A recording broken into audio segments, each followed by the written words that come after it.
Friends, ഇപ്പോൾ രാത്രി 12 മണിയായിട്ടുണ്ട്. ഇന്ന് സുജിയുടെ ബർത്ത്ഡേ ആണ്. അപ്പോൾ സുജി മോളത്ത് റൂമിൽ കിടന്നുറങ്ങാണ്. അപ്പോൾ ഞങ്ങൾ എല്ലാവരും കൂടി സുജിനെ വിഷ് ചെയ്യാൻ വേണ്ടി പോകണേണ്. അപ്പോൾ ആദ്യമേ തന്നെ അമ്മ ഫ്രണ്ടിൽ പോകുന്നുണ്ട്. അമ്മയുടെ പുറകെ ഞാനുണ്ട്, പിന്നെ പപ്പയുണ്ട്, ആദ്യക്കുട്ടനുണ്ട്, അപ്പാപ്പയുണ്ട്, എല്ലാവരും ഉണ്ട്. അപ്പോൾ ആദ്യക്കുട്ടൻ സാധാരണ ഇതിൽ നേരത്തെ കിടന്നുറങ്ങുന്ന ആളാണ്. ഇന്ന് നേരത്തെ ഉറങ്ങിയിട്ടുണ്ടായില്ല.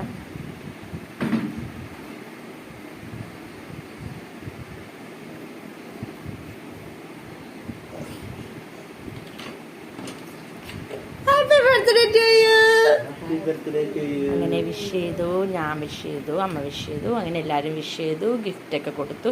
ആദ്യക്കുട്ടനും വിഷ് ചെയ്തു. ആദ്യക്കുട്ടനാണെങ്കിൽ പൊക്കത്തോട്ട് പോയതിൻ്റെ സന്തോഷത്തിലായിരുന്നു. ആദ്യക്കുട്ടൻ്റെ മുകളിലത്തെ നിലയിലോട്ട് പോകുന്നത് ഭയങ്കര ഇഷ്ടമാണ്. എപ്പോഴും സ്റ്റെപ്പ് കയറുമ്പോൾ ഞങ്ങൾ വഴക്ക് പറയും. അപ്പോൾ അവനാണെങ്കിൽ പൊക്കത്തോട്ട് പോയതിൻ്റെ സന്തോഷത്തിൽ അവിടെ കട്ടിലൊക്കെ കൊട്ടിക്കളിക്കുന്നുണ്ടായിരുന്നു. അപ്പാപ്പയും ആദ്യക്കുട്ടനും കൂടി പിന്നെ കട്ടിലമ്മ ഇരുന്ന് കളിയായി. അപ്പോൾ ഗിഫ്റ്റൊക്കെ കൊടുത്ത് സുജി അതൊക്കെ എല്ലാം ട്രൈ ചെയ്ത് നോക്കി. അപ്പോൾ സുജിക്ക് ഭയങ്കരമായിട്ട് ഇഷ്ടപ്പെട്ടു, ഞങ്ങൾക്കും ഇഷ്ടപ്പെട്ടു. അപ്പം അമ്മയും കണ്ടിട്ടുണ്ടായില്ല ഷർട്ടും ടീഷർട്ടും ഒന്നും. അപ്പോൾ അവർക്കും ഇഷ്ടപ്പെട്ടു.